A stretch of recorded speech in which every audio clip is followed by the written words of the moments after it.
თანამედროვე ქართული თეატრის კვლევის ცენტრის ორგანიზებით ილეონის თეატრში პროექტის პრეზენტაცია გაიმართა სახელწოდებით ქართული თეატრი 2014 წელს. კვლევაში, რომელსაც თანამედროვე ქართული თეატრის კვლევის ცენტრი უკვე მეოთხე წელი ანხორციელებს, 2014 წლის ქართული თეატრის მნიშვნელოვანი მოვლენებია შეფასებული. კვლევა საქართველოში მოქმედი 47 სახელმწიფო და კერძო თეატრის მონაცემებს ეფუძნება.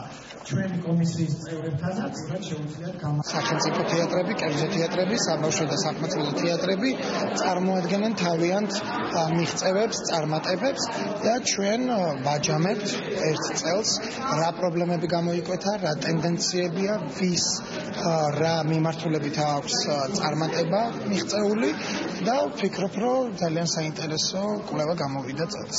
ხასდება, რამდენი პრემიერა იყო, რომელ თეატრში უფრო მეტი პრემიერა იყო, სად რამდენი მაყურებელი მივიდა და ასე შემდეგ და ასე შემდეგ.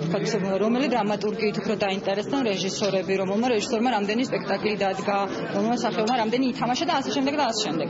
და ეს ძალიან მნიშვნელოვანია, იმიტომ რომ გვაჩვენებს ტენდენციას, წლისას. ის მას ლიდერს